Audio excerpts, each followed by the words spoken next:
কি নেবে?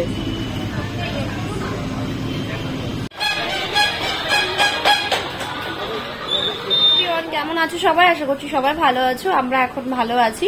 টরিস ব্লগে তোমাদের সবাইকে অনেক ওয়েলকাম আর অনেক ভালোবাসা। যেরকমটা আগের ব্লগে তোমাদেরকে বলেছিলাম যে নৈহাটি বড়মার কাছে যাব একটু, তো সেই জন্য দেখো রেডি হয়ে গেছি। আর আমরা সকালে যাইনি, আমরা যাব হচ্ছে বিকাল টাইমে, মানে এখন দুপুরবেলা বেরোবো, যেতে যেতে আমাদের বিকালই হয়ে যাবে।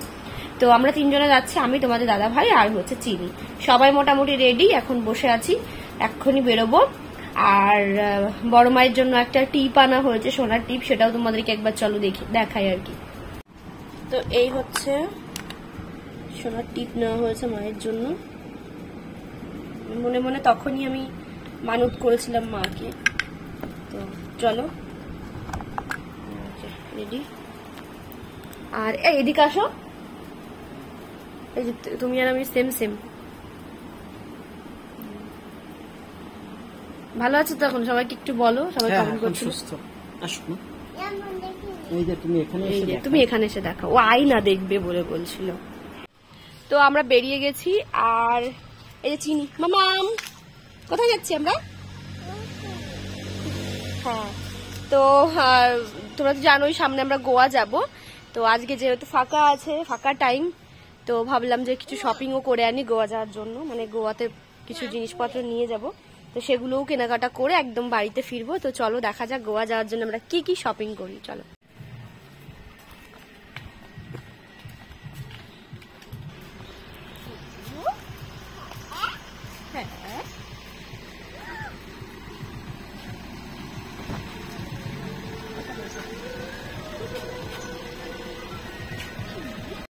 এই দুটো তিনটে দিন আমারও ওর চিন্তায় চিন্তায় একদম খাওয়া ঘুম ঠিকমতো হয়নি। যাই হোক, জলের পরিমাণটা খুব কম হয়ে গেছিলো, আবার মনে হচ্ছিল একটু প্রবলেম হচ্ছে আমার। তাই এখান থেকে যাওয়ার সময় আমি বললাম আমাকে আখের রস খাওয়াতে হবে, এখান থেকে না হোক যেখান থেকেই হোক আমাকে আখের রস খাওয়াতেই হবে। না, আমি খুব একটা ভালোবাসি না খেতে, কিন্তু আমার একটু প্রবলেমের জন্য আমাকে খেতে হয় জল, আখের রস, মানে লিকুইড খাবারগুলো আর কি বেশি বেশি করে খেতে হয়।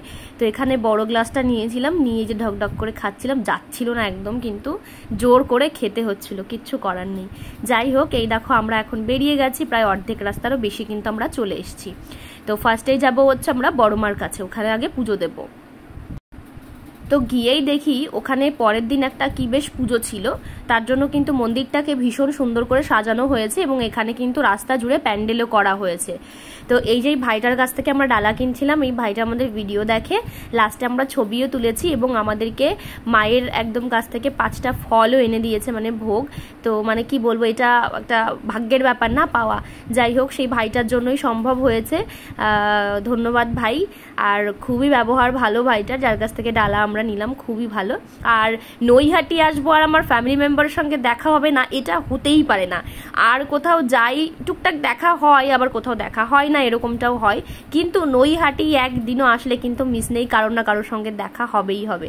এবং এখানে একজন ডিউটি করছিলেন, ওনার আর কি এখানেই ডিউটি, একটা দিদি ভাই। তো উনিও এসে আর কি বললেন যে এরকম ভিডিও দেখি, আমারও প্রেগনেন্সি টাইমে তোমার ভিডিওগুলো খুব দেখতাম। তো ওই দিদি ভাইটার সঙ্গে অনেক কথা হলো। দেখো আমাদের কিন্তু পুজো দেওয়া হয়ে গেছে আর অনেকটাই ফাঁকা ছিল, পরের দিন কিন্তু প্রচুর ভিড় হবে।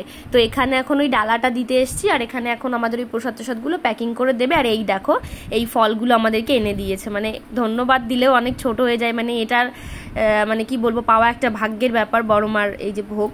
তো ওই যে আমরা নিয়ে চলে এসেছি, দেখো ওখান থেকে একদম সোজা চলে এসেছি। এবার হচ্ছে ঘাটে, এখান থেকে হচ্ছে একটু গঙ্গা জল নেব। আমার ঠাকুর ঘরের গঙ্গা জলটা ফুরিয়ে গেছে অনেক দিন, তো আনবো করে আনাই হয় না। তোমাদের দাদাভাইকে কত বলি, তুমি তো এই পথ দিয়েই যাও, তা আমাকে একটু জল এনে দিও, সে তারও মনে থাকে না, খেয়াল থাকে না। তারপরে ওই জল বয়ে আনাটাও একটা চাপের ব্যাপার।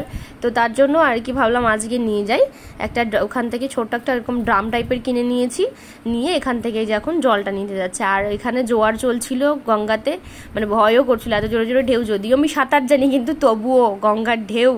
তো যাই হোক, ভয়ও করছিল, অনেক ভয়ে নামছিলাম। আমি জিজ্ঞেস করছিলাম কত দূর অব্দি সিঁড়ি আছে, তো ওনারা আমাকে বলে দিচ্ছিলেন। তারপর এখান থেকে আমি নিয়ে নিলাম পুজোর জন্য গঙ্গার জল। কি নেবে? কি নেবে?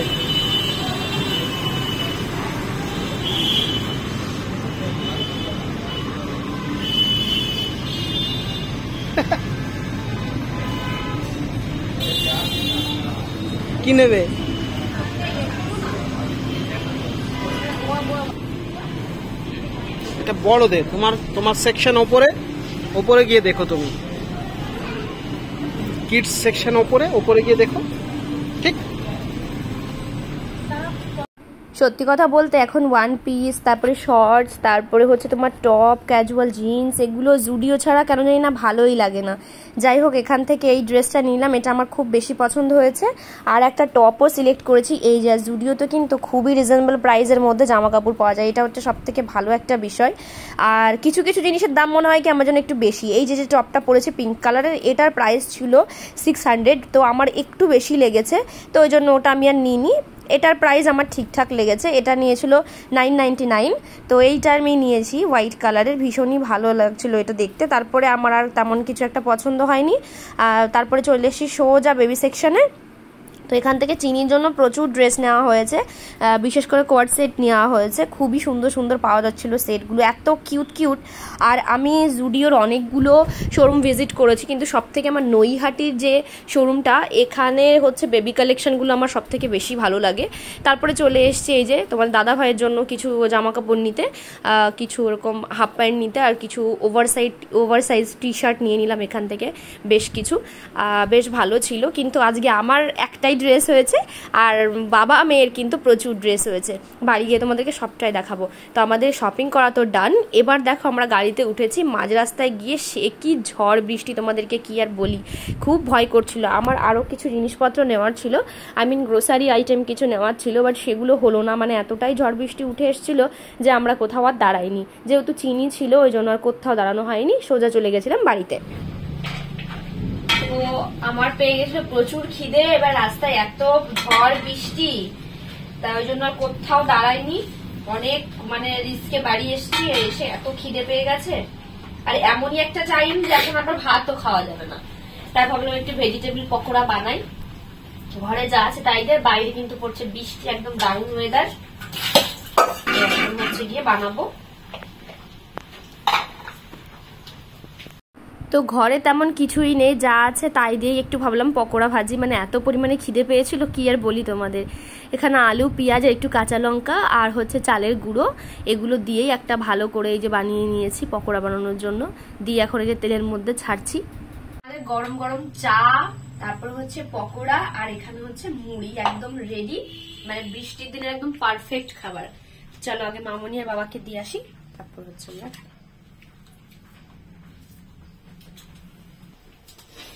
চলো আমি নিচ্ছি, চলো না, তুমি লাইট প্রচুর খিদে পেয়েছে গো। জানলা দিয়ে হাওয়াটা ঢুকছে, কেমন লাগছে? ভালো লাগছে। আমি অনেক আগে যখন সিঙ্গেল ছিলাম, যখন আমার বিয়ে হয় নাই, তখন এরকম বৃষ্টি হলে জানলা খুলে দিয়ে বসে থাকতাম, মানে বসে থাকতাম মানে শুয়ে থাকতাম, জানলা দিয়ে একটা হু হু করে হাওয়া ঢুকতো। আর কি আমার কথা ভাবতে, আমি খা। তো সেদিন আর রাতে কিছুই শ্যুট করা হয়নি, এটা হচ্ছে পরের দিন সকালে চিনিকে জামাগুলো ট্রায়াল দেওয়াচ্ছিলাম। দেখো এই কোয়ার্ড সেটগুলো ওর জন্য নেওয়া হয়েছে, এই ব্ল্যাকটা আমার সব থেকে বেশি ভালো লেগেছে, এত সুন্দর দেখতে। যাই হোক, আর আস্তে আস্তে সবই তোমাদেরকে দেখাবো, প্যাকিংও শুরু করব তাড়াতাড়ি। আর চলো আজকের ভিডিওটা এই পর্যন্তই, তোমাদের কেমন লাগলো অবশ্যই কিন্তু কমেন্ট বক্সে জানিও। কালকে তোমাদের সঙ্গে দেখা হচ্ছে নতুন কোনো ব্লগে। আর হ্যাঁ, চিনি ড্রেসগুলো কেমন হয়েছে সেটা অবশ্যই কমেন্ট বক্সে জানিও। সবটা দেখাতে পারলাম না বিকজ আমার ঘরে কারেন্ট ছিল না, প্রচুর মেঘ বৃষ্টি হয়েছে কালকে, তো কারেন্ট নেই, ওই জন্য আর কি বাইরে বসে এই পরিয়ে দেখাচ্ছিলাম। চলো এখন টাটা করছি, কালকে দেখা হচ্ছে নতুন ব্লগে, বাই।